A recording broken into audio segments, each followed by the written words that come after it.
Good evening. Welcome to the January 23rd, 2023 meeting of the Stillwater City Council. This time I will call the meeting to order and ask that you all stand and join us in the Pledge of Allegiance. Pledge allegiance to the flag of the United States of America and to the republic for which it stands, one nation, under God, indivisible, with liberty and justice for all.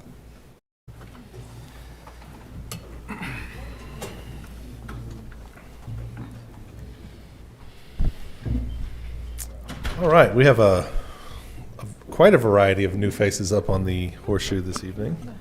Councilor Zanotti, of course, her last meeting was last week, so we're going to elect a new vice mayor today. Just to let you all know, Councilor Clark, unfortunately, is home ill with a positive COVID test, but doing okay. Otherwise, he would be here tonight. Mr. McNichol has changed places because of his getting over a cold. So we're taking all kinds of health discussions up here, and our city attorney is out on leave today, so we have Councilor Ewing filling in. Yeah. So anyway, just to introduce you all to all the new faces up here. At this point, we'll be on item 3, the election of a vice mayor. With Councilor Zanotti's departure, with Vice Mayor Zanotti's departure, I would like to nominate Councilor Jaloski to fill the position of vice mayor. And I would enthusiastically second that. Well, we have a motion and a second. Please vote. With a vote of 3-0, Councilor Jaloski will now be known as Vice Mayor Jaloski. Thank you so much for your willingness to serve in that position. I think I'll leave and you can just take over. Will that work? No, we won't have a quorum. All right. Item 4 on the consent docket. Any questions, comments, or action on the consent docket? Motion to approve consent docket. Second. We have a motion and a second to approve consent. Please vote. With a vote of 3-0, the consent docket is approved. Public comment on items not scheduled for public hearing. I think that's just one of us, one here, and that's former councilor Pat Darlington, who's here to talk to us about the energy audit. Do you want to talk after the energy audit? Was that your plan? Yes. Okay. After Caleb does his presentation. We can do that then. We'll wait till the item 8 agenda item there. Okay. That takes us to item 7, public hearings. 7A is receive public comment regarding the request for a specific use permit for a medical marijuana dispensary at property addressed as 104 South Perkins Road, CC-23-14. Jacqueline Porter.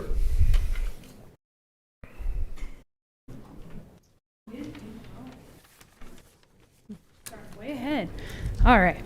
Good evening, Mayor and Council members. I'm Jacqueline Porter, presenting on behalf of the Planning Department. Presenting the specific use for the new medical marijuana dispensary located at 104 South Perkins Road. The subject property is located near the intersection of South Perkins Road and East Virginia Avenue. Here's an aerial view of the subject property. Rib Crib is located across the way from South Perkins on the east side, and you can see the Walmart parking lot there to the northeast. Here's a street view of the subject property looking west on South Perkins Road. As you can see, the proposed location is part of the commercial office space. It was once previously the location of Family Video. Here's an image of the 2030 comprehensive plan. The future land use maps are used to forecast desired uses in the community at the time of the adoption. The subject property is projected to be commercial use. The property is currently zoned commercial shopping, and as a commercial shopping, medical marijuana dispensaries are required to obtain a specific use in a commercial shopping zoning. The applicants are here. If you have any questions, do you have any questions for staff at this time? Councilors, any questions for staff? Thanks, Jacqueline. This time I will open the public hearing on this item. I don't have anyone sign up to speak.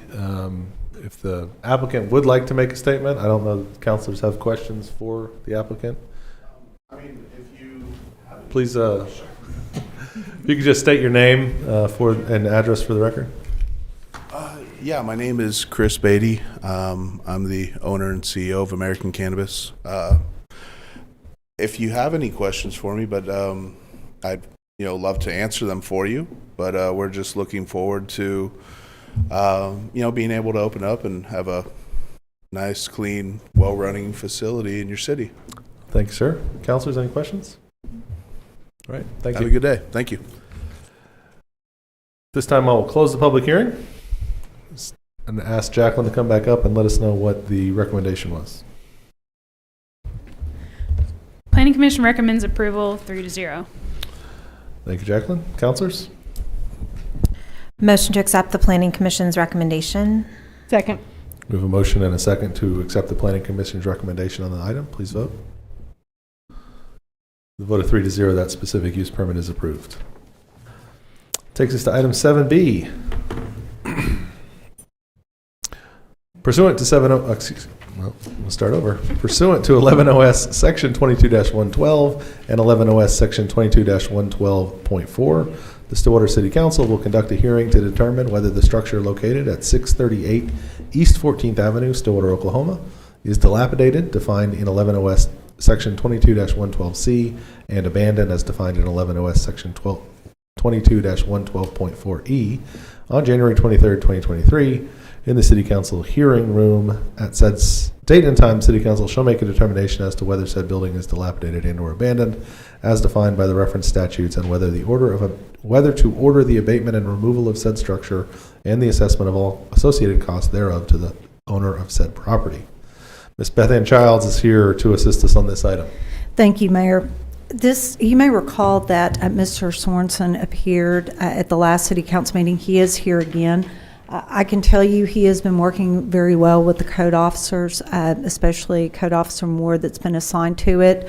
He's made significant progress. There have been some things that have been painted. All of the brush has been cleared away. Additionally, he's begun replacing the roof.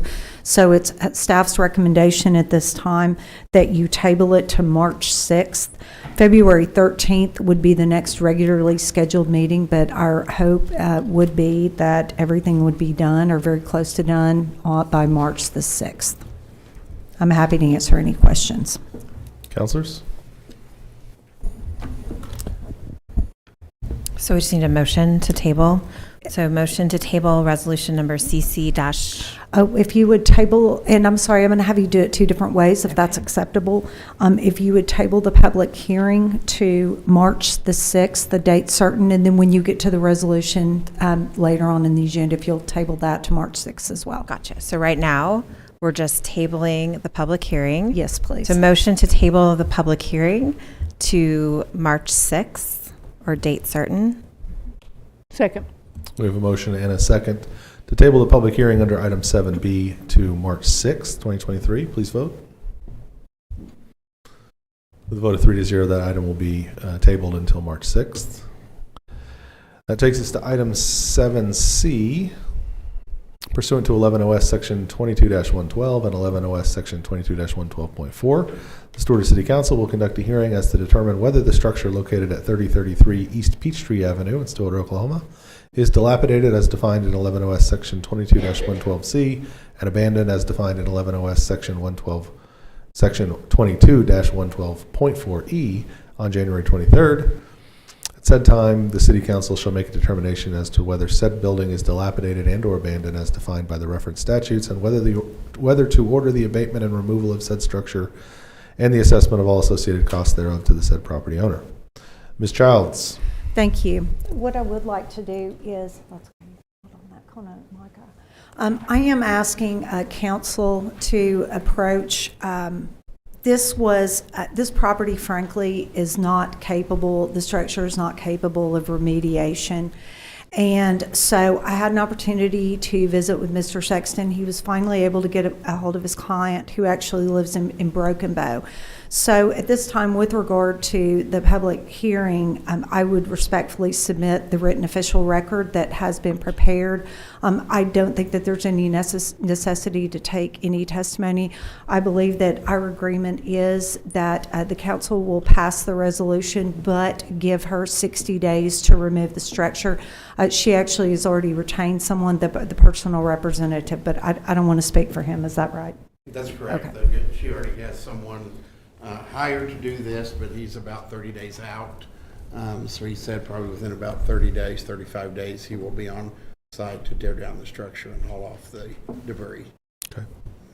So the request would be that you go ahead and open the public hearing, see if there are any comments. If not, close the public hearing and then approve the resolution. Thank you, Beth Ann. This time I will open the public hearing on item 7C. I don't have anyone signed up to speak. Is there anyone here to speak on the item?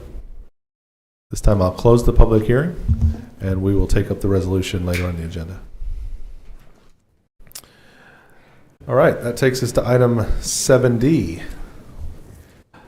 Item 7D, pursuant to 50 OS Section 1 and following, 11 OS Section 22-121, Sections 18-64 through 18-74 of the Stillwater City Code of Ordinances and the Development and Engineering Codes of the City of Stillwater, including Chapter 35, Stormwater Quality and Management of the Stillwater Code of Ordinances. The Stillwater City Council will conduct a hearing to determine whether the property located at 1600 East 16th Avenue, as shown in the attached exhibit, constitutes a public nuisance as set forth in the statutory and code reference identified above. At said date, the City Council shall make a determination as to whether this property constitutes a public nuisance as defined by the reference statutes and codes and whether to order the abatement of the property and assessment of all associated costs thereof to the owner of said property. Ms. Childs. Thank you, Mayor. This is one that generated a considerable amount of discussion and presentation at the last City Council meeting. One thing that I would like to note is that our staff, our code officers, and in particular our floodplain manager, who's standing right here with me, has done a remarkable job working with the developers in an attempt to get this resolved. Even as recently as Friday, they went back out there, and the owners of the property, they engaged the services of Ghosts and Associates, and they have begun to construct the detention pond. Of course, it is pretty wet out there, and it's going to be a little bit difficult to complete it at this time. The council originally had requested a very, very short time frame for resolution, and so the resolution that you will be considering later on does provide for a 30-day time frame. Except before you open the public hearing, I believe that Mr. Sexton, who has done a good job as well keeping his client on task with regard to this, does have a request. At this time, my client would request that you all pass this 30 days. They do have the detention pond formed out there. They have ordered the overflow pipe that needs to be installed on the detention pond. We haven't got it. It's been ordered for about 20 days, 25 days. We hope to get it in the next 10 days. And then once we get that out there, then we can go out, install the overflow pipe, finish up the detention pond, and then hopefully be able to get it approved by the city. So that's where we are. We've done quite a bit of work in terms of the dirt work. We've hired North Central Construction. They've been on site for several days working on this. So we're pretty close to being done. If the council would consider passing it for 30 days, I think it will be completely done. So, I'm sorry, Mr. Sexton, you anticipate that the work will be completed in that 30-day period? Yes, Okay. yes. So if we were to actually pass the ordinance and give you 30 days, would that be? That would be acceptable. I just asked Ms. Childs if we could just pass it for 30 days, but either way, I think Okay. it will be done. The only thing that's stopping us from finishing it right now is just we don't have the overflow pipe. Yeah. It's been ordered, but it's custom, so it has to come in before we can get that installed. Okay. But North Central is ready as soon as that gets there to finish up the work. Okay, thank you. Councilors, any other questions for council? And it truly is council's pleasure. I know that the neighbor is here. If you do elect to go ahead and do the public hearing, you may want to, I'm sure you'll want to hear from him. And then we'll just admit the written record as well. Sure. So it's really council's discretion. But to their credit, they have gotten a lot done. from staff's perspective, is the work that's ongoing right now sufficient to abate the issue? According to the engineer's design, it should function properly. It should slow the discharge rate and contain a lot of the sediment. So hopefully it will solve the problem. It is a temporary solution. It's only going to be in place until the development is completely built out, and then it'll be removed. So When, how long will it take for you to be able to figure out if it's working? I mean, we wait for rainfall and see if it works? essentially, yeah. Based on the hydrology performed by Ghost & Associates, it should function. But with any model used, there's always the chance that it's going to fail. So. Okay, well, I mean, we spoke about this last meeting, and, given the time frame that we've already been dealing with this issue, we were not in a great, it wasn't, the fact that we got to this meeting, I think, was another extension. So at this point, I think I will open the public hearing to take comment. I don't have anyone signed up to speak, but if there are folks who are here who would like to speak on the record regarding item 7. I think Mr. Oh, do we? Bradbury was signed up electronically. Yes, he is. No, Ray Bernard. Ray Bernard, sorry. Yes, signed up for this item. Ray Bernard, 1602 South Payne. My property is south of this. So yeah, they've been there. They hauled in 12 loads of dump truck dirt, and they built a bowl that no water's going to run into. The inlet to this pond that they built is the outflow from the original detention pond. So maybe 1/4 of this 8 acres is going to go into this pond. The rest of it's going to come just as fast as it always has. And you really don't need to wait for a rain. Just go out there and walk and look at the gullies and see how many of them lead to this detention pond and how many of them lead to the creek. It's going to be inadequate. They're going to have to build a dam from the detention pond curved around to match the topography on the south side to keep that water from coming off and coming fast. They're also going to have to put some riprap in there. And I've been pretty patient and talked to a lot of people. And just before the meeting, Nora came over politely, said, Zach told me they're doing some work out there. I said, yeah, but it's not going to catch any water. And he said, that's what Zach said. And now Zach gets up there and says, maybe this is going to be adequate and let's wait for rain. Thank you, sir. I don't have anyone else signed up to speak. Anyone else here to speak on this item? This time I'll close the public hearing, and we will address the resolution later in our agenda. And if I could say one more thing, assuming that the council does elect to go ahead and move forward with the resolution, they will only, in response to his comment, in the event that it's not remedied within the 30 days, then the resolution does give the city manager authority to move forward and abate the nuisance as necessary. So I think that's very positive. Yep. Thank you, Beth Ann. This time we'll move to item 7E. Pursuant to 11 OS Section 22-112 and 11 OS Section 22-112.4, the Stillwater City Council will conduct a hearing to determine whether the structure located at 2110 West Sherwood, Stillwater, Oklahoma, is dilapidated as defined in 11 OS Section 22-112C and abandoned as Section 11 OS Section 22-112.4E. On January 23rd, at said date and time, the Stillwater City Council shall make a determination as to whether said building is dilapidated and or abandoned as defined by the referenced statutes, and whether to order the abatement and removal of said structure and the assessment of all associated costs thereof to the owner of said property. Ms. Childs. Thank you, Mayor.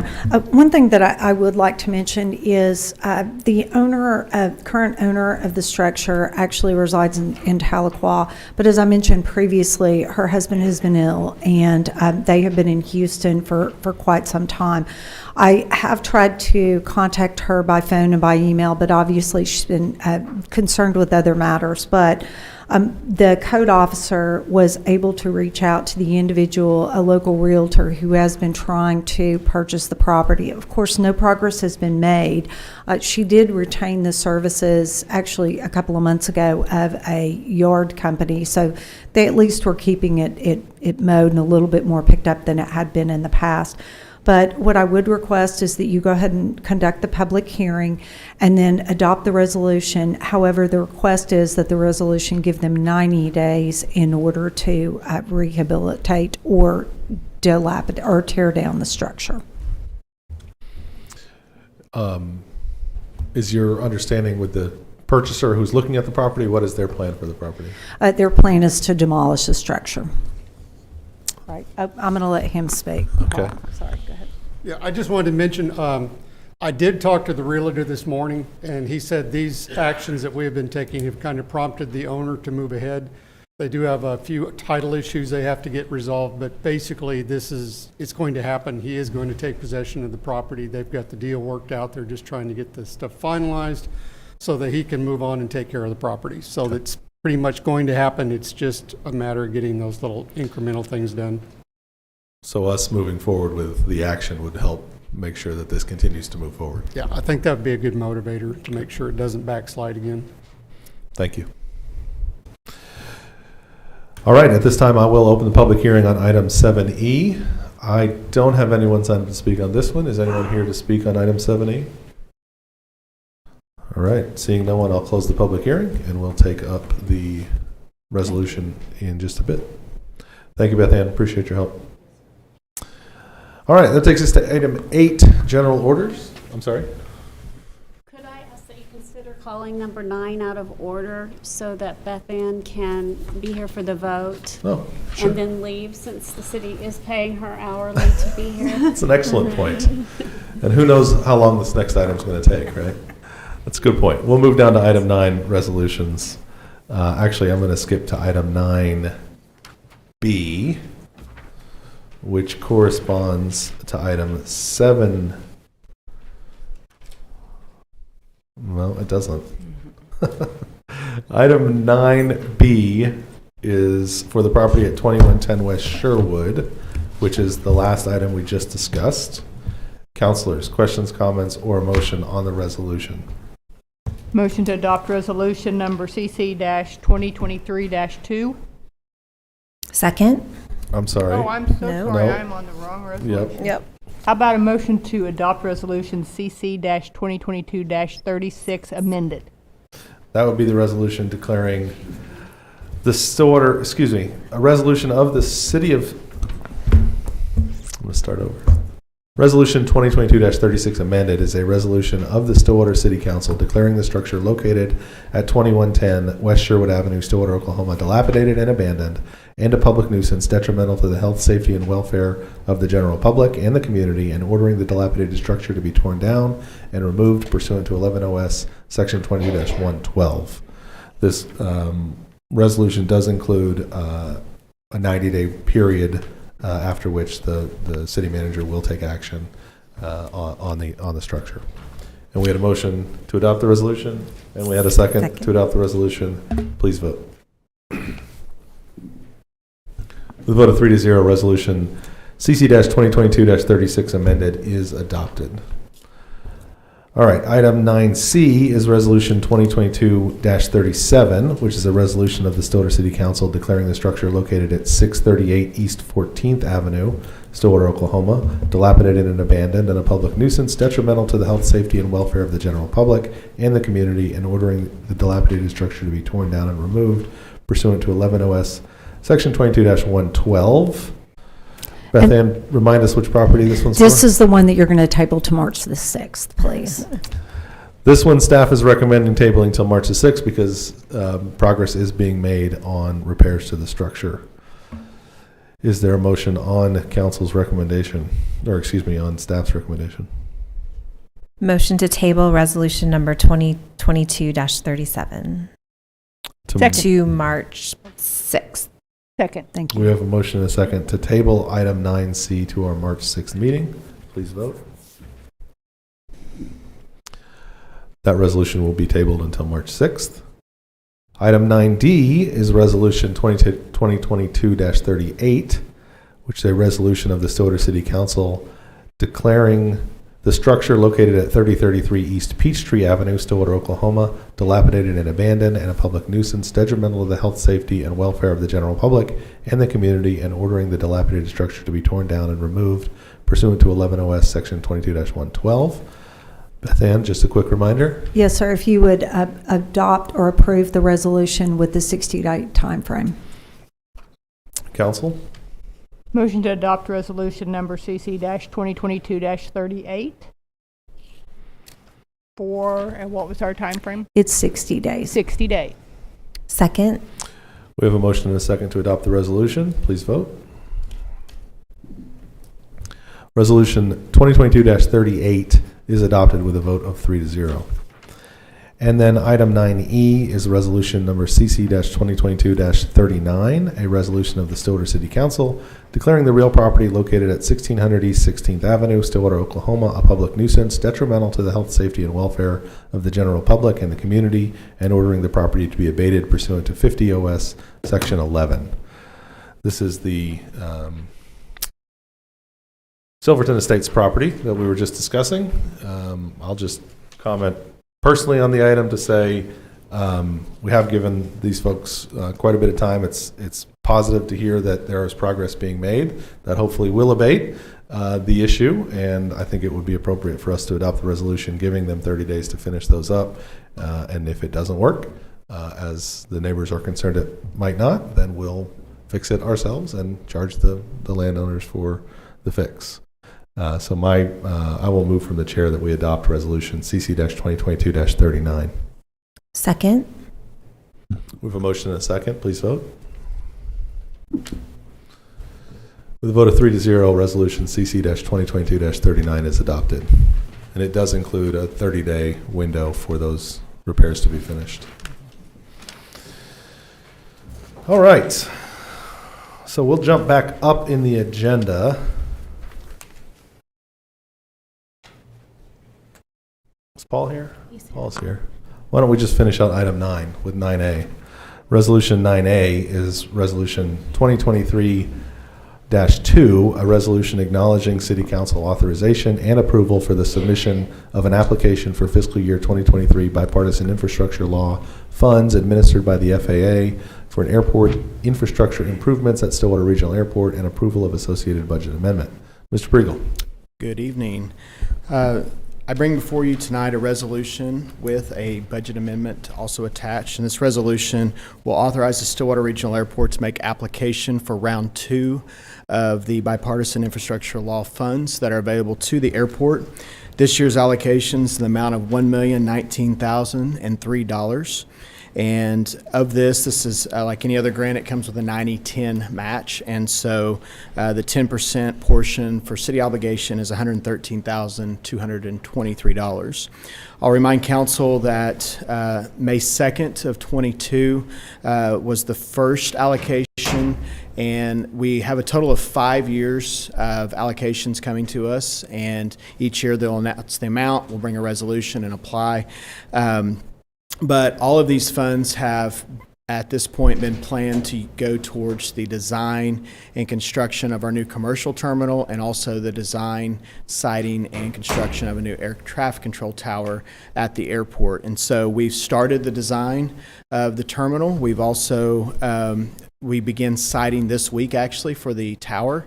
And so these funds will continue for those efforts. We still have quite a bit more design for both to do. And so by adopting this resolution, you'll be authorizing the airport to make the application, authorizing the mayor to sign all documents, and it will also approve the budget amendment, which will populate the remaining necessary to meet our 10% obligation. And I'm happy to answer any questions.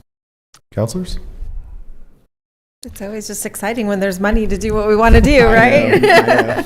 That's always a good thing. I really kudos to staff for, I mean, I know we didn't know this particular funding was coming available in the infrastructure bill, but it's great that we've been planning and thinking about it and have projects that will really be appropriate and intentional for the community and really help the development out there. So kudos to you all for the work that you've done to get us ready to spend these dollars. All right, thank you. Absolutely. Is there a motion on the recommendation? or on the resolution, excuse me. Motion to adopt resolution number CC-2023-2. Second. We have a motion and a second to adopt the resolution. Please vote. With a vote of 3-0, that resolution is adopted. Thank you, Paul. I spent last week in Washington, D.C. talking to people about grant money, and 90-10 FAA money is the gold standard. So it's exciting to be able to continue to get that here. All right, now we will jump back up to item A, general orders. Item 8A is receive Johnson Controls presentation of the investment grade energy audit findings and consider authorizing staff to proceed with negotiating a performance contract. And Melissa Reams will fill us in. Good evening, Mayor and councilors.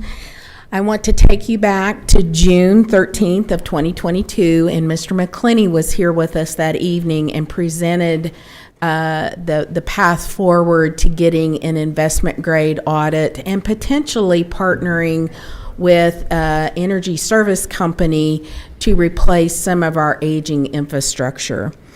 The Renewable Energy Task Force was instrumental in working with this through this process and in selecting the company to perform the investment grade energy audit.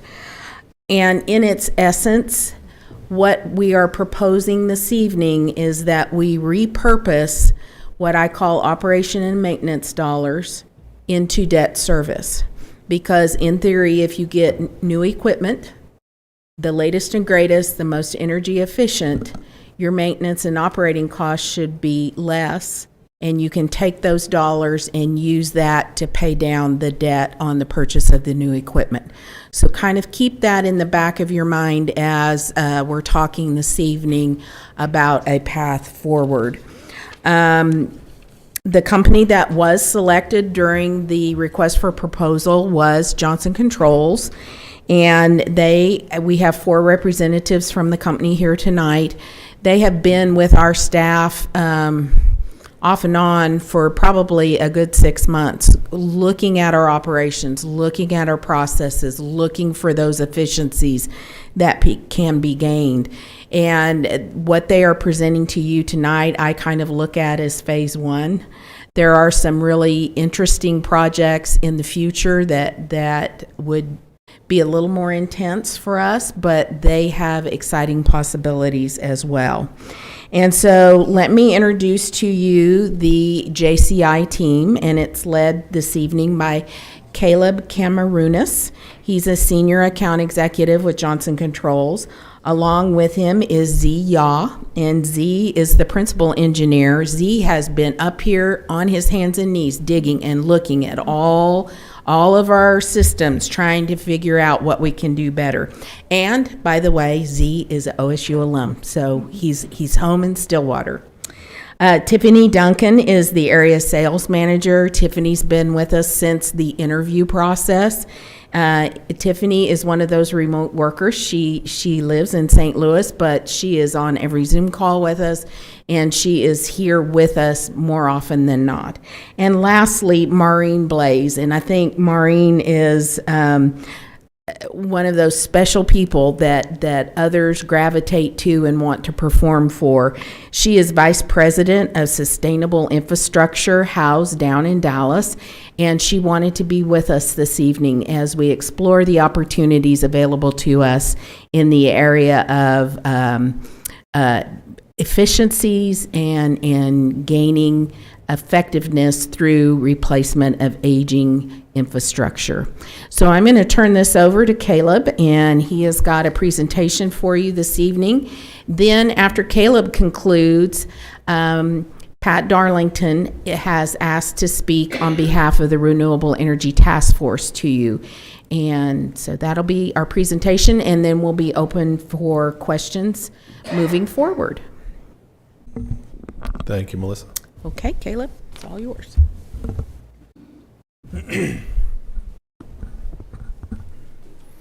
Good evening, Mayor Joyce, council members, Mr. McNichol, Mrs. Reams. So my name, like Melissa says, Caleb Camarunas. I'm here with Johnson Controls Sustainable Infrastructure Team, and like she said, I've been the primary point of contact for the city, working with city management, the department heads, and the facilities teams. You may want to get that mic just a little higher for you there. Is that better? There you go. Maybe project a little bit. Okay. You know, working with the facilities teams to put together this project. And what I really want to focus on tonight is why we're here. So Melissa just gave a little bit of the background, and I want to dig in on that just a little bit and then get into how can Johnson Controls help the city of Stillwater? And then why does this project matter? Just because we can do it doesn't mean that it actually matters. Or just because we can do it doesn't mean that we should. So let's focus on why does this project matter? So over a year ago, the city staff began, or city management was working with the department heads and the facilities teams and going over different facilities and started to see some common challenges that were being presented across town. And they were really represented by limited revenue sources but increasing costs. So the amount of money that the city has at its disposal is set, but the costs were starting to increase. And the first problem that we started to see was in maintenance. So not being able to take care of our equipment the way that we need to take care of the equipment.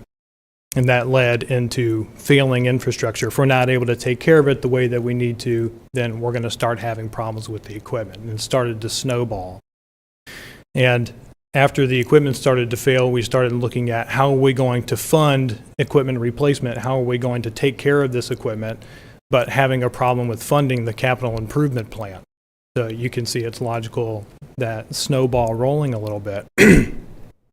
And then city management had the task of coming up with the plan for how are we going to address these overarching challenges? How are we going to come up with a plan to address all of these challenges in one fell swoop? How are we going to address this? And then how are we going to address this project without any money? And that sounds like a crazy idea, but here we are, and we're talking about a solution to that problem. It's been absolutely fantastic working with your team, and I'm happy to say that in a partnership with Johnson Controls, leveraging guaranteed savings that enable new funding source for the much-needed citywide upgrades is an answer to that problem. So in implementing this project, we're able to drive immediate reduction in operations and maintenance. We're able to drive cost reduction in repairs, in energy and capital expenses. And that enables us to create a more stable and predictable long-term operational and capital budget.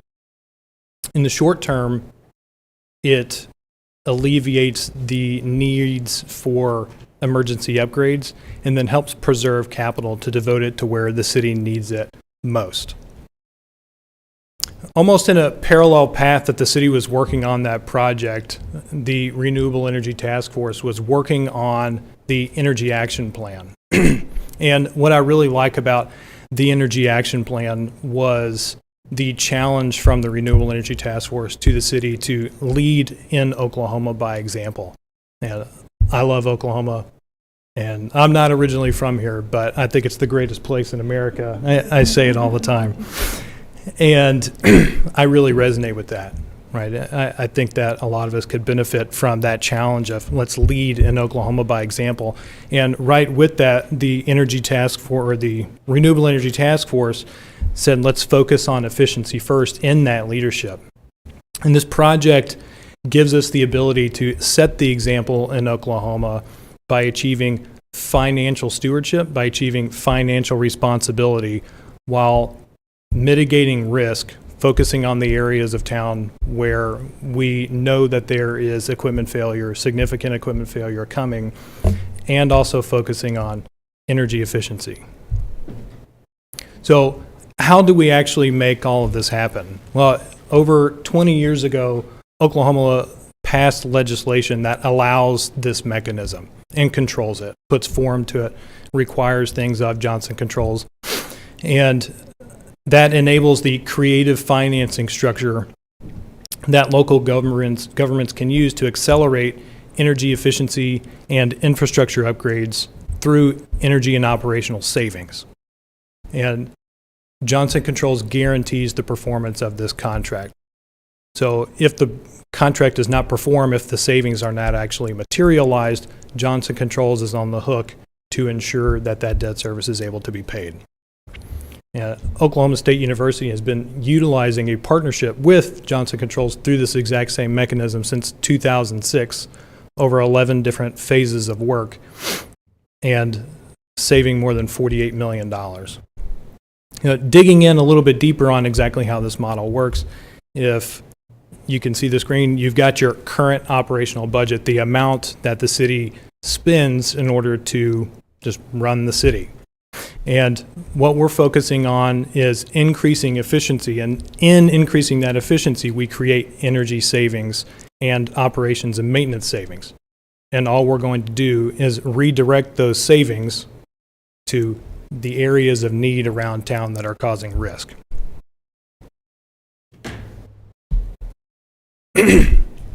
So the impact that this project's going to have, I'm really proud of this project. Excuse me, and the work that we've put together with the different city teams that have worked on this with us. And first and foremost, we're going to work on interior lighting. So there's over 450,000 square feet of facility that we're going to replace all the lighting in with LED. Street lighting, there's over 4,300 street and security lights that we're also going to upgrade to LED across town. And in the municipal building and the library, a comprehensive HVAC replacement, taking care of those systems. Water conservation measures and building envelopes, so we're going to reduce the amount of water that's used in the facilities and make sure that the buildings don't leak. And finally, large water meter and water typing, making sure that we're capturing more revenue for the city with more accurate meters. So this is a lot to absorb in one slide, but I'm going to walk through it, and we're going to walk through it together, and it's going to be easy to understand after we're done. So if you look down at the bottom, the budget for the energy and infrastructure project is just over $13.5 million, financed over a 20-year period with an estimated effective interest rate of 3.75%. And the columns that I really want to pay close attention to are the columns that are highlighted in blue all the way down. So the total annual payments column is made up of the first column, that's your debt service, and then the annual verification service, that is where Johnson Controls is actually required by law to prove that we are meeting the utility savings that we guaranteed. Those two combine for the total annual payments. And then the second blue column of total savings is made up of the utility savings that we're guaranteeing, that water revenue that we were talking about with the meters that we're going to increase, and the annual operations and maintenance saving. So the annual operations and maintenance saving, when you address pieces of equipment that was limping along and you were having to devote resources to keep it limping along, there's savings there after you replace it, and that's what those are. All three of those categories combine and make up the total savings. And then the last column of annual net cash flow is the difference between the total annual payments and the greater than that total savings. And each year with this model, we're anticipating $49,000 of annual net positive cash flow back to the city for executing this project. Could I ask a question about some of the savings? For instance, the utility savings, and I'm going to admit I don't know a lot about how those things are calculated, but given the difference in the variation in sometimes weather circumstances in the years, how do you determine the utility savings from one year to the next? Yeah. Okay. So this, if you don't mind repeating the question, so the increase in utility savings? Yeah, just out of curiosity, given the difference in what happens from one year to the next with some of our freezes and things like that and snowstorms, how do you calculate a utility savings? Yeah, the utility savings are calculated by energy units. So we, kilowatt hours for electricity and terms for gas, and water obviously is gallons. So we work with the cities. There's a baseline that we establish, is the data that was collected from the city facilities. Those data was collected, and we calculated the energy savings in energy units, and then we applied the rates that was provided by the city to those rates. And the savings that you see in this cash flow was escalated on average about 3% each year. Okay. Is that helping? So I guess if, my question is, and I'm probably not doing a good job of asking this. Sure. So for instance, if we calculated the baseline as of FY '21, where we had our ice storm, Sure. then it seems like savings would be fairly easy to achieve. So I guess what I'm asking is, how do you normalize Right. accounting for all the different types Yeah. of weather we can have? Good question. So we collected about 3 to 6 years of data, Okay. but we decided to use 2021 as our baseline data, and there's reason for it, to your point, because those were 2020 was not a good baseline year because of COVID. So we used the most recent data. In 2021, we have a software program that we actually use to account for those weather patterns. Okay. So we accounted for those, and we selected 2021 as the baseline year. Okay. So those were being selected just for that reason, if that makes sense. But you have things that account for the anomalies in terms of weather? Yes, that that's we- correct. okay. Yeah. Okay. So those were accounted for in our, we call it the established baseline. And obviously then we calculated the energy units then we apply the rates to those energy units. Okay. Yeah. Hopefully you. that makes sense. Yes, it does. Thank you very Sure. much. Do you have anything to add? No, there's just the weatherization patterns are Okay. taken account for. Okay. Thank you.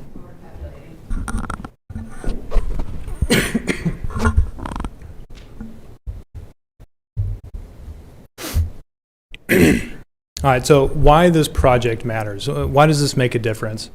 So in working with city management, something that has been hammered home time and time again was the need for financial stewardship. Let's be responsible with the funds that we have. So major compliments to the city management on hammering that home, and let's make this a priority in this project. So number one, the capital cost avoidance and budget stabilization. So the idea is we know the equipment that exists, we know that it has surpassed its life expectancy, and we know that failure is en route. The library has already started to see significant failure and replacements over time. There was a failure this past summer at the municipal building with one of the chillers on the roof. So the idea is, can we take care of those problems now instead of waiting when a problem is more expensive to solve that problem? And by doing that, we're able to stabilize the budget. New funding sources with no new taxes, and those critical upgrades with capital contribution back to Stillwater. So putting more money back into the general fund for executing the project. Smarter Stillwater, so the connected assets enabling the smarter and safer city, and those assets that communicate back to the teams that are responsible for maintaining the equipment. They know when there's failure, or they know when there's a problem. Increasing efficiency and being able to take care of those problems proactively instead of reactively, and reducing the risk that the city has by addressing those critical infrastructure needs now. And lastly, community and sustainability. So when we partnered with the Renewable Energy Task Force and city management to begin to put this project together, or I'm sorry, let me rephrase that. So when city management and the Renewable Energy Task Force started to work on this project, and they brought us in as their partner, and we put this project together, now Stillwater has the ability to drive more innovation with enhanced community engagement. Some of the goals that they put out, that the Renewable Energy Task Force put out, that we're able to achieve with this project is a greenhouse gas reduction or an energy consumption reduction of 30% in facilities by 2025. and a 12% reduction in water consumption.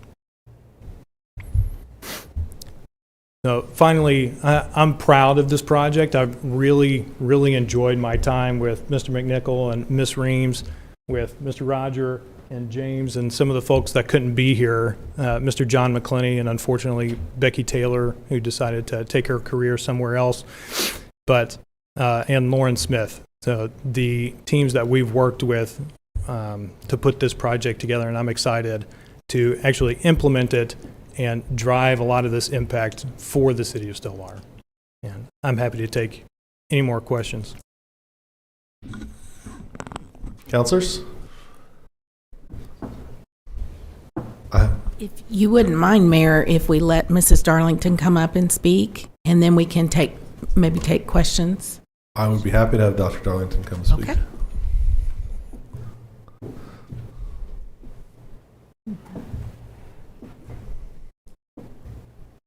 Pat Darlington, 1806 North Husband, Stillwater.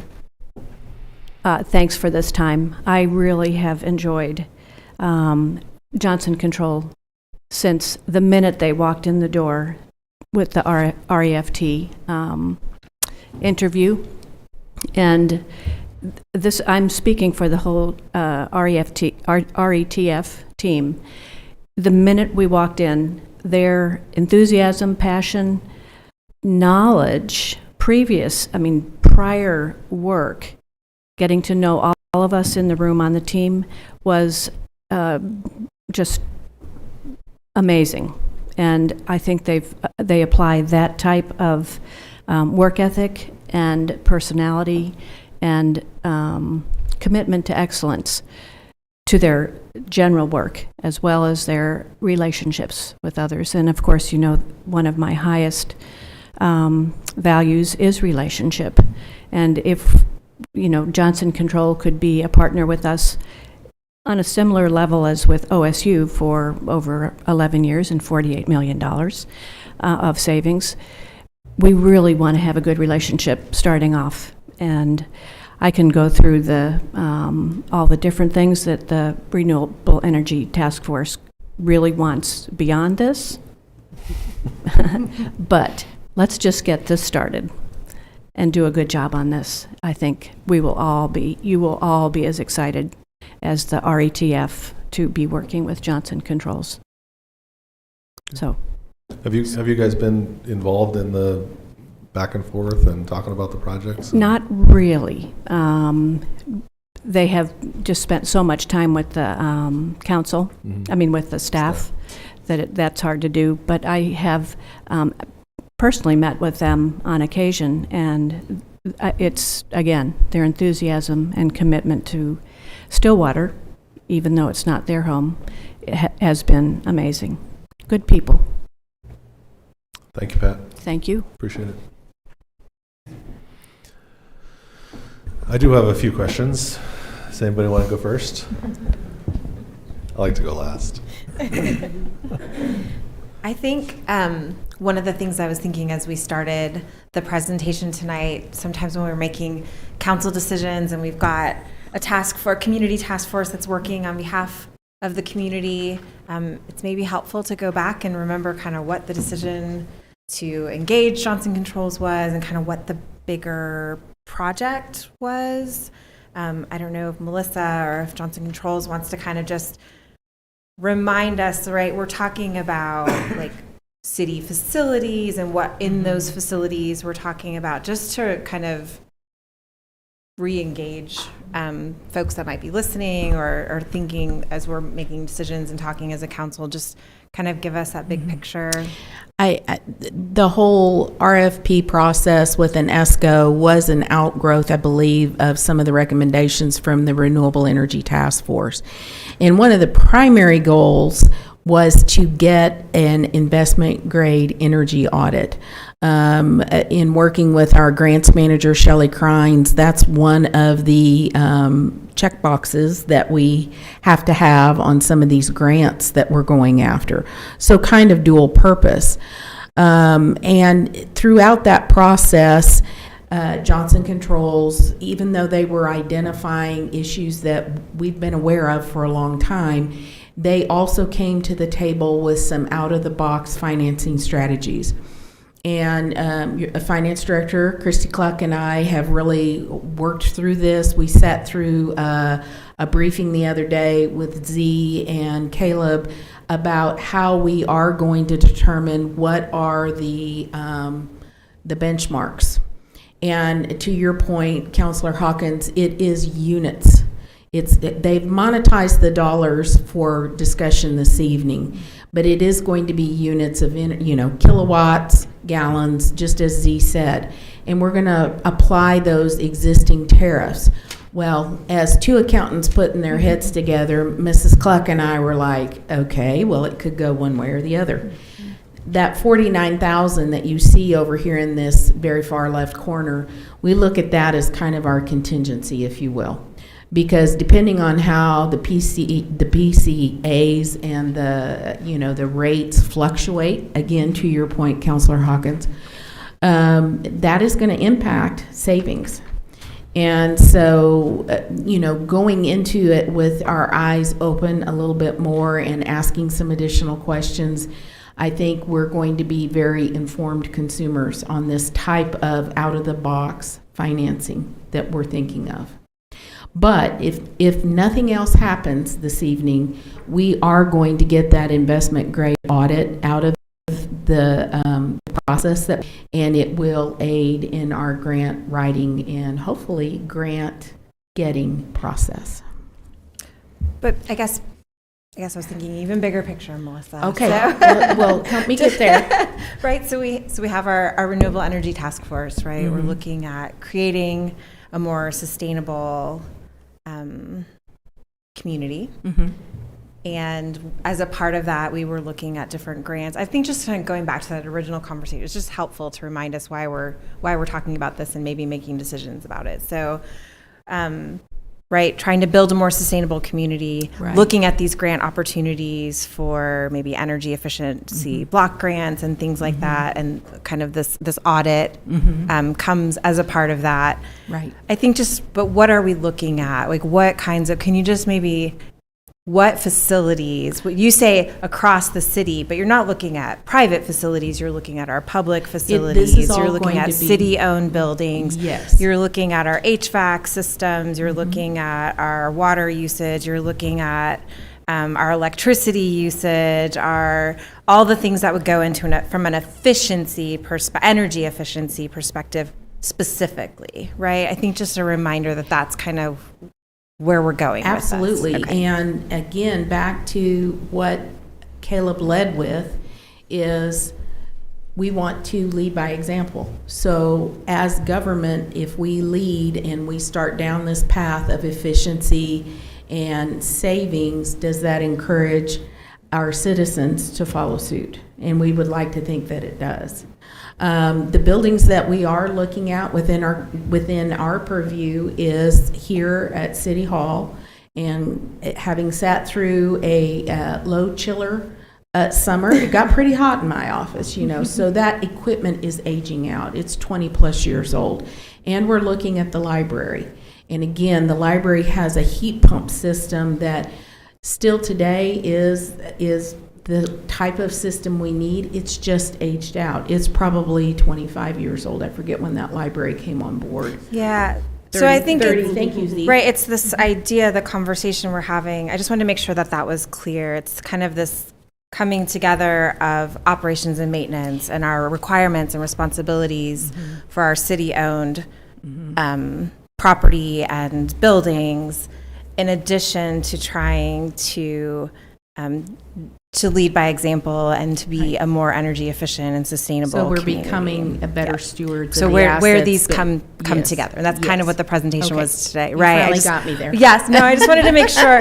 But the background is hard. It's been quite a while since we It had has the been. initial conversation, and I think it can sometimes, I don't know. I mean, I don't know how many people listen at home, but if they are listening at home, it's just, I think, important to give them some background to really understand how we got here, bigger picture conversation, and kind of where we might be going. I guess that being said, I also am very hopeful that we can lead by example. I think other things that are interesting to me in that is that we're seeing sometimes not just leading by example, but the opportunity for private sector folks to invest in our community based on ESG type items like this. So leading by example could potentially bring more investment in our community from the private sector, which I think is really exciting as well.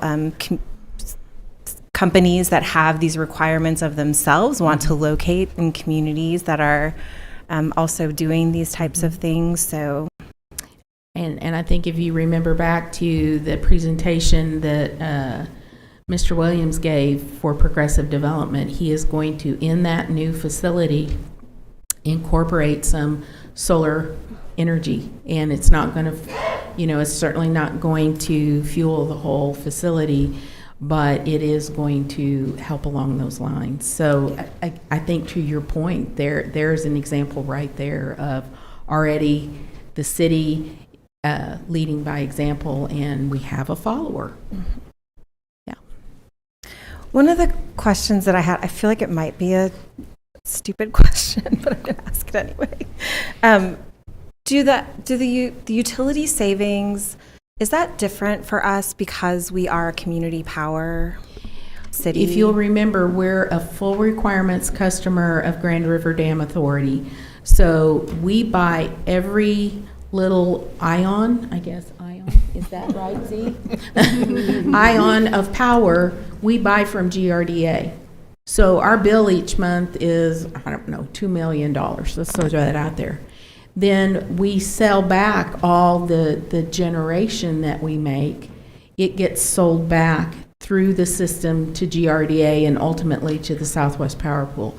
So yes, these things will have an impact. Our bill, in the back of my mind, intuitively, our bill should go down because we shouldn't have to buy as much power. We will actually, I was wondering as we were going through that presentation, if we would actually realize those savings because we are community power. Right, and so if but you we look will at, realize that's what you're saying. Where's Caleb's spreadsheet? So one. Thank you. Come up here, Tiffany. There is annual utility savings, and that is purchase power in large part in that column there. Okay. That's all I have. Can I jump more into those? I want to talk more about the numbers. Okay. Just for fun. I'm not a numbers person, but why not? So there's a baseline set, 2021 units of power, and then in 2030, we're going to take whatever we're paying for power in 2030, multiply it by the baseline year, and then compare that to how many units of power we actually use in 2030 and multiply by that year's, right? We're using the same year for the multiplier on the cost, on the rate, right? We would have used 100, we thought we were going to use 100 baseline units, and that year's price was 5 cents per unit, and so, but we only used 90, so we saved 50 cents. My math is in my head. But we're not using the baseline year's rate for the calculation, correct? The rates will be applied. The rates will be applied if 5 years from now, if the rates are different than what you have right now. The real rates will be applied at that time. Okay, so it's to just the energy that baseline units. unit compared to the current cost. Exactly. Okay. So the energy units, what is guaranteed right now, those are the energy units that will be guaranteed throughout the term. Understood. So how does that apply to the O&M savings column, right? How do you baseline the O&M cost? That's a very good question. So the operational savings is a little bit different, obviously, than the utility savings. So we did use the same baseline year, which is we collected about 3 years of data from the city. And based on, because those data are not essentially flat, right? So it's up and down. Yeah, it's where there's a lot of variation throughout the last few years. That's what I can tell you. So the equipment, sometimes you have a lot more failure in 1 year than the others. So we did take those into account, and we apply degradation across the term. So in some fashion, it's an estimation, but that's all we have to work with.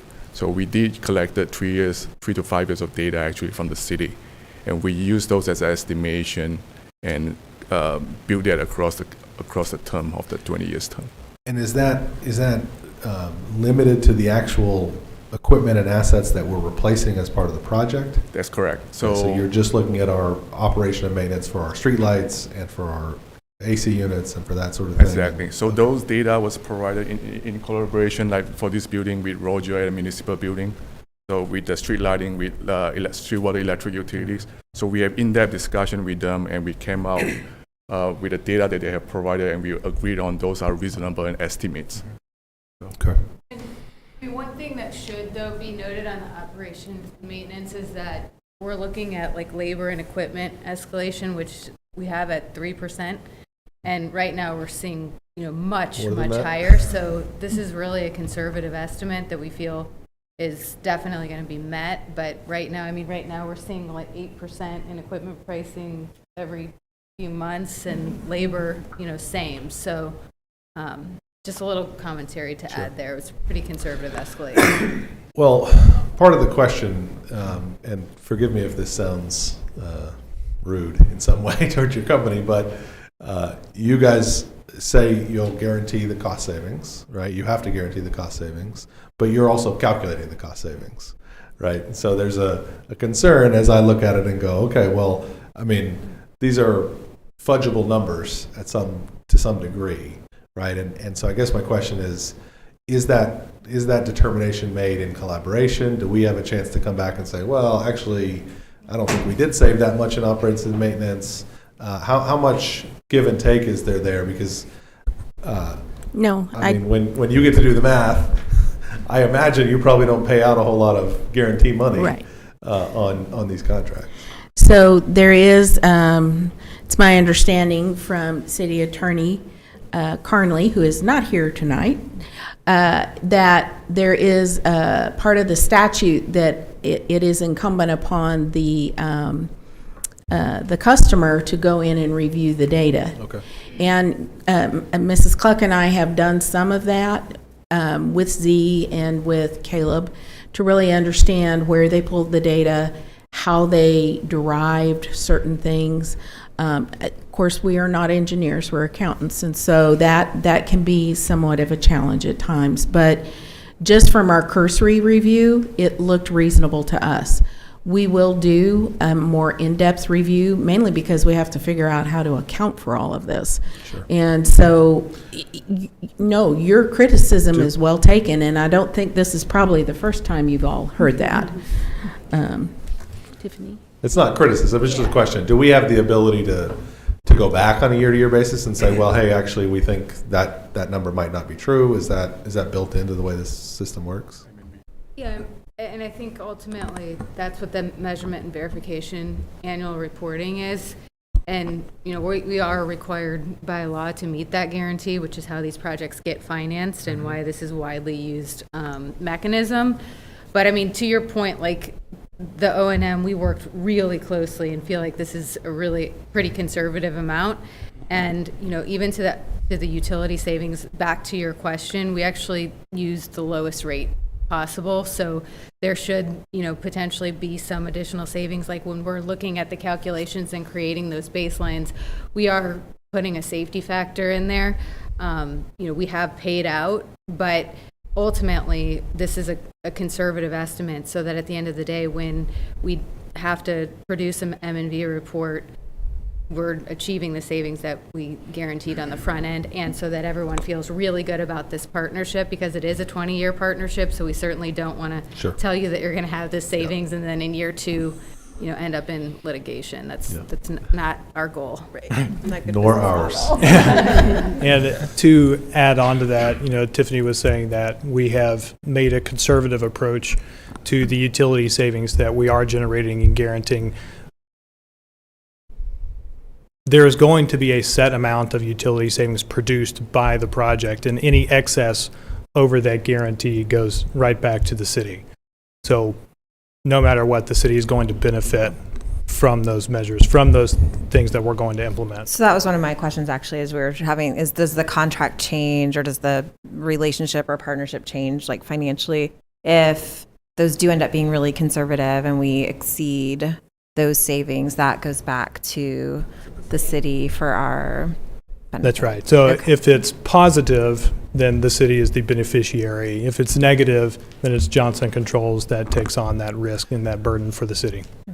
So in one of these situations where it seems like a no-lose kind of a thing for the city, my question then becomes, where's you guys' cut? Right? Where does Johnson Controls make money off of this contract?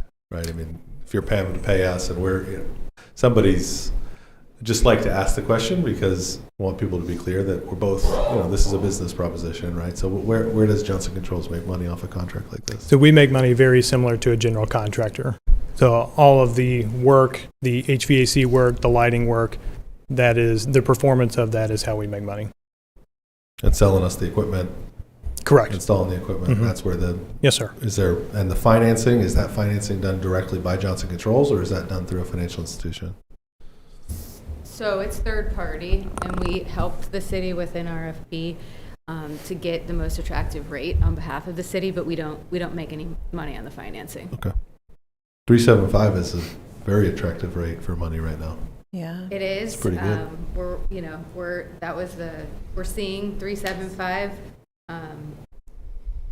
We'll see where we end, and that annual net cash flow could potentially be impacted if it goes up, but at the end of the day, this is a budget neutral proposition, so that was our goal, to really come up with like some cushion. So that was, I guess, my last question was just going to be, this is what we think we can do, and where we're going from here and from the staff's recommendation or the staff's request is to actually go forward and negotiate a formal contract where these numbers may actually change a little bit. Potentially, and again, what you are going to see in a contract proposal will be units. It will be kilowatts and gallons, and then we apply the rates that are in effect at the point in time that, I would think we'd have to pick a point in time if it's March following the end of the calendar year or whatever. A couple of other things I want to point out to you. We are not making the P&I payment to Johnson Controls, as Tiffany alluded to. They have put out a request for proposal for us, and we included many of our local bank partners here. Several of them have said, we'd love to help you. This is just not the right time for us, but hopefully, we wanted to give them that opportunity. And then they've gone to the major bank groups like Bank of America, and I don't even know who all they went out to. Bank of America comes to mind because that's who we deal with. So we will be making, the way the money's going to flow, the way I understand it is, we'll be making the annual debt service payments. Then Johnson Controls is coming in, and again, remember, they are selling us the equipment, but as Z pointed out to me probably a week ago or so, they've tried to make the best choice in equipment for our particular community. So not always will it be Johnson Controls. That's correct. So the equipment that we look at performance, most because of the 20-year performance cycle of the equipment. So we look at equipment, we look at equipment lead time in this world that we live in right now. There has been a real challenge just getting the equipment that we need in time for installation. And we also look at cost, obviously. So we do go out to get the best price for the city as part of the RFP that we let out as well. So, can you talk a little bit about the implementation? So are we just going to see a bunch of HVACs and light bulbs coming, like rolling into town immediately, or how does that work? Sure. So the lighting aspect of it is going to go pretty quickly. Same thing as a water conservation. So those scope, because we want to realize those savings, and those are shortest lead time items. Normally within 6 to 9 months, those will get completed. Lighting is going to be a little bit more challenging just because of the scope involved. There is more than 4,300 poles between the street lights and security lights. Some of that is in private property that we have to address. So those will take a little bit longer. So it can be up to maybe 9 months. There's currently being planned. The equipment is the longest lead time item, so they could last 12, 15 months just because of the backlog and the challenges that we see across the industry. Most of the equipment, as Melissa alluded to, is going to be made in Oklahoma. So some of that is going to be JCI equipment, some of that is going to be like Aeons or Temtro units that is made in Oklahoma. That's what OSU utilizes for the most part. So we look at those and we will select the best mix and match for the city based on what is needed. And the lifespan of the equipment is long enough to meet the 20-year payment note? That's correct. So the chillers and boilers, some of the major equipment that we are going to put in, the rated useful life, those equipment is rated to be 25 years. The heat pumps is rated to be 18 to 23 years, depending on what you pick and choose. So the majority of the equipment that we put in, those are major pieces of equipment that is going to last in excess of 20 years, if maintained properly, obviously. Thank you. Thank you. Further questions, councilors? What's your recommendation for us, Melissa? The staff recommends that you authorize us to negotiate a contract for the performance of the work outlined in this presentation, and to negotiate a financing package as well. Well, I will just say thank you to all of you for coming tonight and for the work that you've done over several months at this point on this project. I know it's been involved and lots of stuff to crawl around and look at in our old facilities. It's certainly, and I don't ask questions to be critical, but want to make sure that we're making a good financial decision for our community, and certainly seems like a good mechanism and a good way to go about getting some of these much needed improvements and replacements done in a way that Melissa and the finance team can stomach from a budget perspective on a year-to-year basis. That's the real challenge. It is the real challenge. Yes, it is. So I do appreciate it. I really want to ask about your what seems to be vintage Stillwater lapel pin. I don't even have one of those. I'm really. You've got the old school ones? I've only got the new logo one. Wow, that's impressive. I wanted to applaud you for it. In one of our multiple meetings, I spotted them in a conference room and asked if I could have them. I didn't even know we had those. Man, nice work. Councilors, further questions for staff or action on the item? Mayor, I would just remind you all that this is just to negotiate a contract. The contract itself will come before you. You'll have the opportunity to ask further questions about the details that are within that contract. City Attorney's Office will review it to make sure it complies with the specific statutory requirements for performance-based efficiency contracts. So you're not committing to this venture tonight. Good reminder. Thank you. I appreciate that. Councils? Motion to accept staff recommendations. Second. We have a motion and a second to accept the staff's recommendation and move forward with negotiating a contract. Please vote. That's approved with a vote of 3-0. I look forward to working with you all some more. Thank you. And thanks to the Renewable Energy Task Force for their work so far on this project, and I'm sure their continued work to make sure our community moves forward in renewable energy initiatives. I just closed everything up like we're done. All right. We already did everything under 9, so we'll move to item 10, appointments. We have 2 open seats or 2 seats on review for the Housing Authority Board.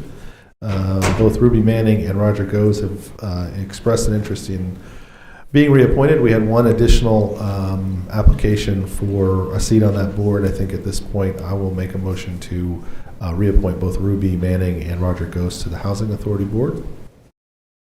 Second. We have a motion and a second. Please vote.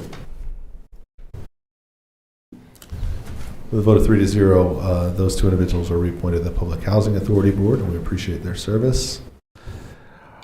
On the Airport Authority Board, we also have 2 seats that are expired, and both Phil Thomas and Derek Davis have expressed an interest in continuing to serve on the Airport Advisory Board. So I will move that both Phil Thomas and Derek Davis are reappointed to that board. Second. We have a motion and a second. Please vote. With a vote of 3-0, Phil Thomas and Derek Davies are reappointed to the Airport Advisory Board. Thank you again for your service. It takes us to reports from the officers and the boards. Any reports from the Attorney's Office? Ms. No Ewing? report from the Attorney's Office. Thank you. Ms. Reams? Thank you, Mayor. If you haven't been paying attention, let me bring this to your attention that we are going to have an election on February the 14th. And I know.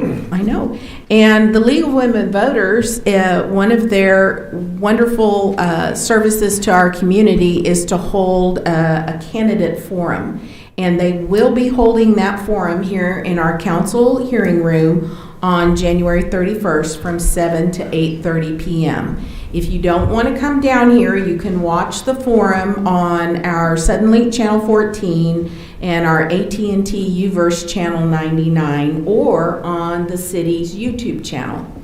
And just to remind you, Election Day is February the 14th. The polls are open from 7 a.m. to 7 p.m. and we're going to be able to early vote on February the 9th and the 10th from 8 a.m. to 6 p.m.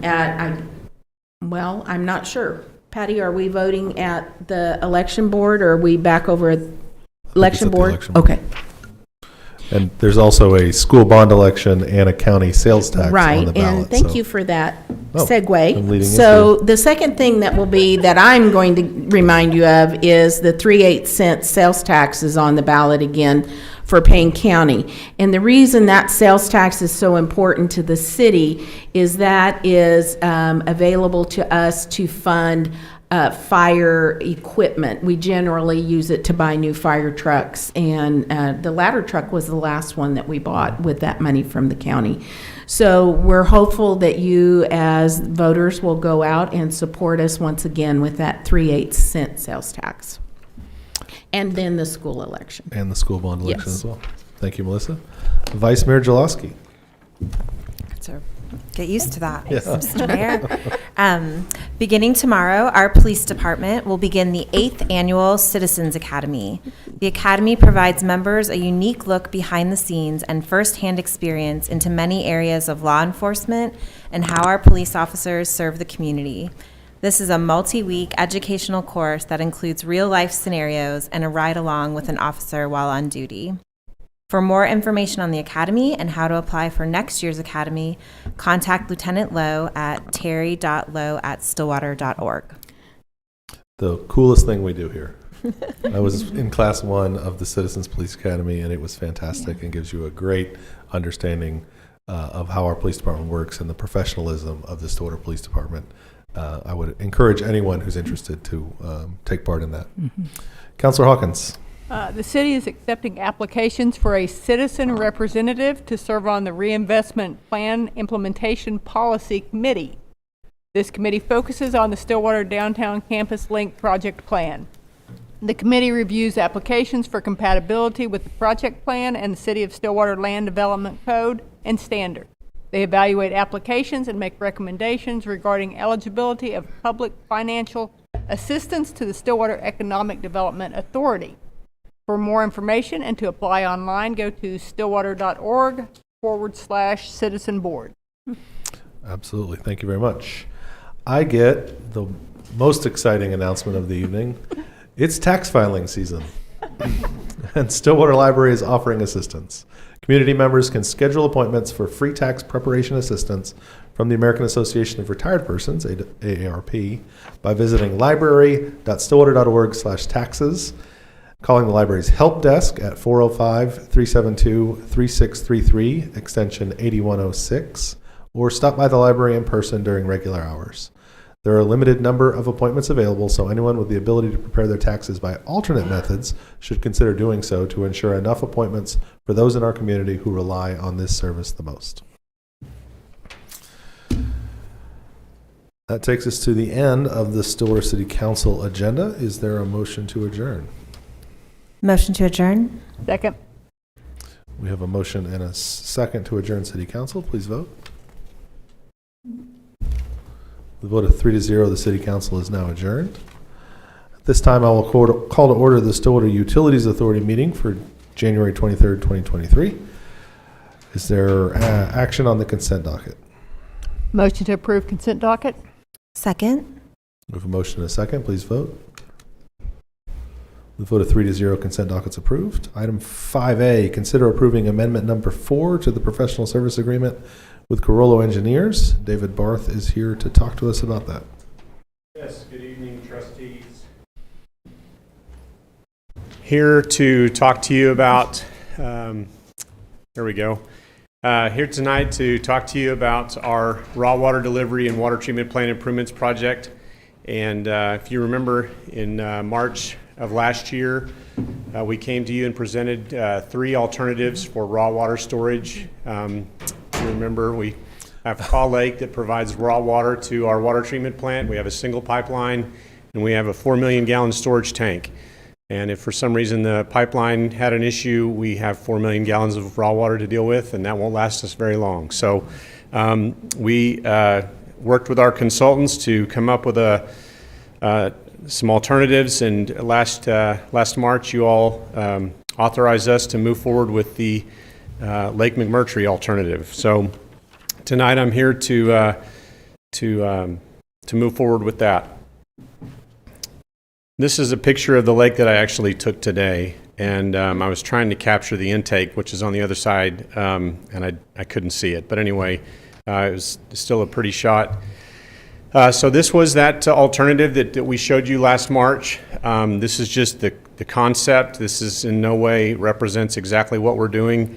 That's what we're hopefully going to get authorized here this evening. So this project is really 2 main components. It's a pump station that will be at Lake McMurtry, and then approximately 9 miles of transmission line that will travel from the water treatment plant to Lake McMurtry. And so we'll be able to take Kaw Lake raw water, and we'll be able to transfer or convey that to Lake McMurtry, and use that water for, use the lake for storage of that water, and then if we need it, or when we need it, for repairing leaks or performing maintenance that we need to do on the Kaw pipeline, we'll be able to pump water with that new pump station, pump raw water from Lake McMurtry back up to the water treatment plant.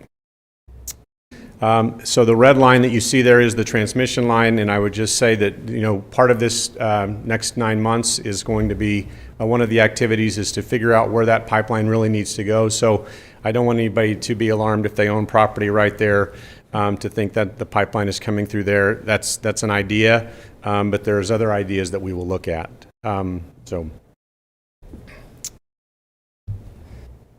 I took these 2 pictures today as well. So one of the benefits, obviously we're doing this because we want to have a raw water storage and a backup supply for raw water for our plant in case something goes wrong with the Kaw pipeline or the Kaw pump station or the intake at Kaw Lake and all of those components. But one of the side benefits is that we're going to be able to keep the level in Lake McMurtry at a consistent level. We're going to essentially try to keep the lake full. And you can see from these photos that the lake is, you know, we're in a drought, and the lake is several feet below its normal level. And so you can see in one photo there to the right that the dock is just sitting on the beach. Anyway, I thought it was important to just note that for the recreational users at Lake McMurtry, for boating, fishing, camping, that we will be able to keep the water level at a consistent level with this project. So obviously we have water rights in Lake McMurtry, so does the city of Perry, and we'll be working closely with them. And then of course the Friends of Lake McMurtry also have water rights for the recreational use. So as we get into this, we'll be reaching out to them and explaining the project, and we think this is going to be a win-win for everybody.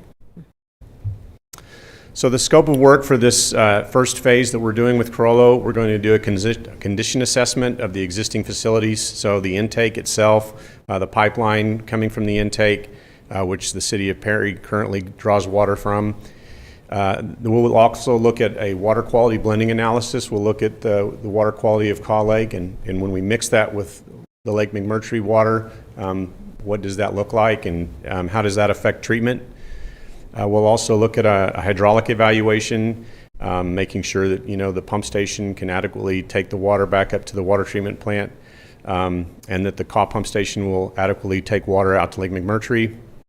Like I mentioned before, a transmission main alignment study, and we will also get our conceptual design out of this, so 30% design drawings.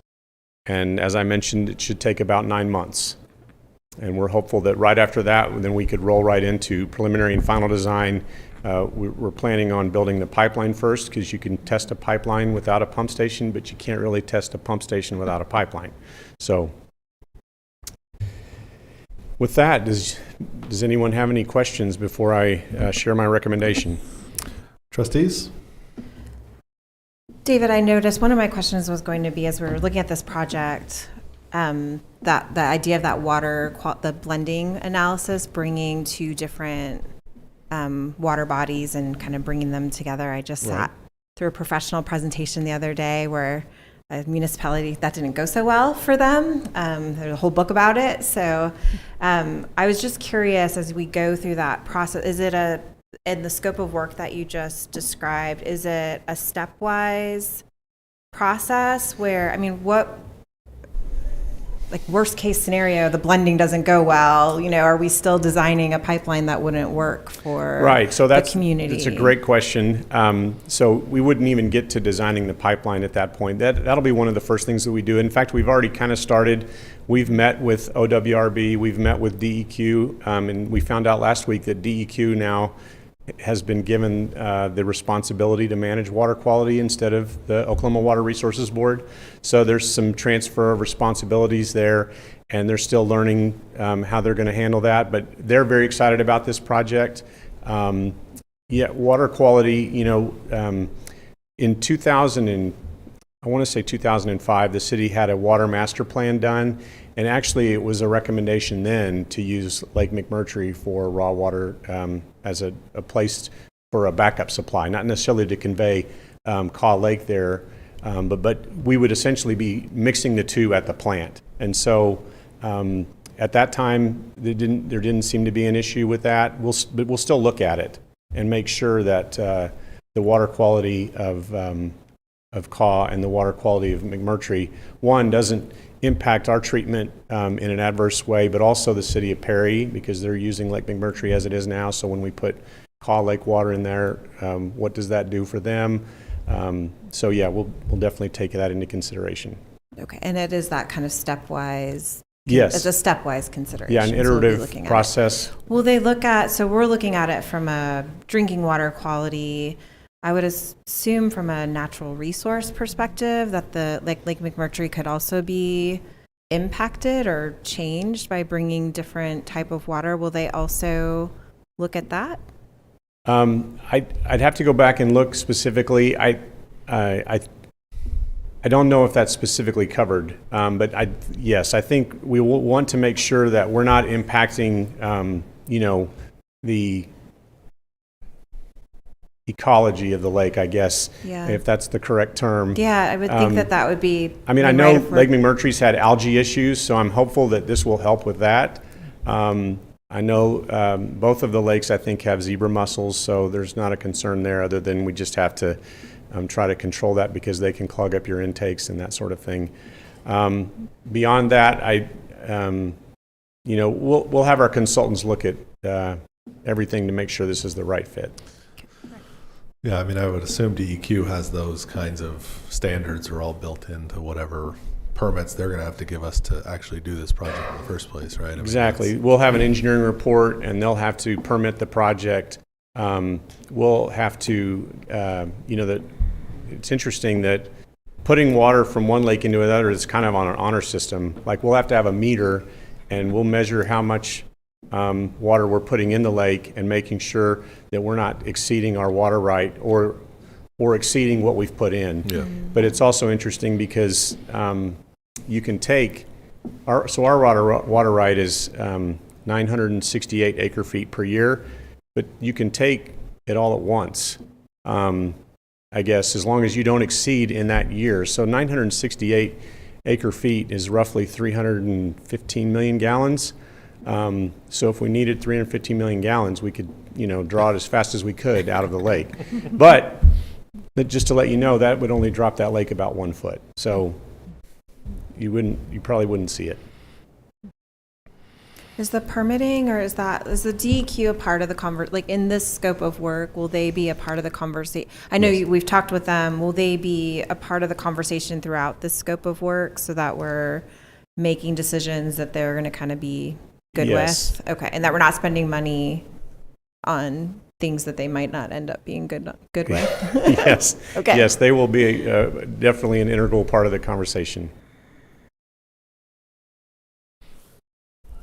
Well, I've told this story about 6 times in DC last week to different representatives and federal agencies, and the word is out that Stillwater is working on this project. So I'm excited to see us move forward. Hopefully, there are certainly some Well, it's the work that we need to do, yeah, right? We've got to kind of be ready, and those folks are, looking at what we're doing and keeping up with the project, and hopefully, finding us some help with the cost of this project. I'm interested to hear your recommendation on what we need to do on that front here. Sure. So, and the good thing is, we did get some coronavirus ARPA funding in 2 payments over the last, 15 months. And so we're actually now tapping into that, into those funds with this project. So my recommendation is the motion to approve contract amendment number 4 to the professional services agreement with Carollo Engineers to modify scope of services to include study and conceptual design phase services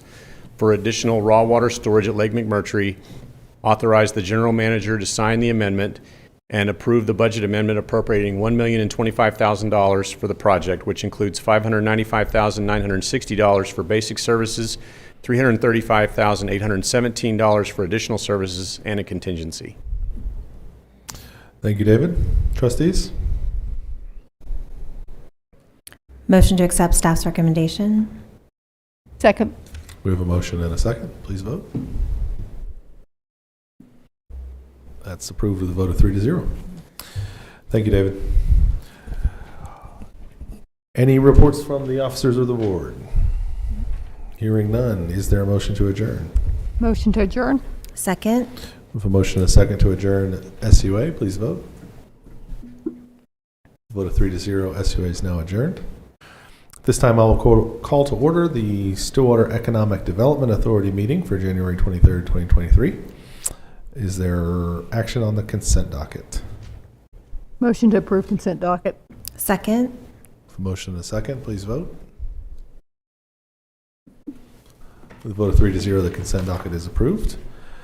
No further items on the agenda. If there are no reports, is there a motion to adjourn? Motion to adjourn. Second. With a motion and a second, please vote.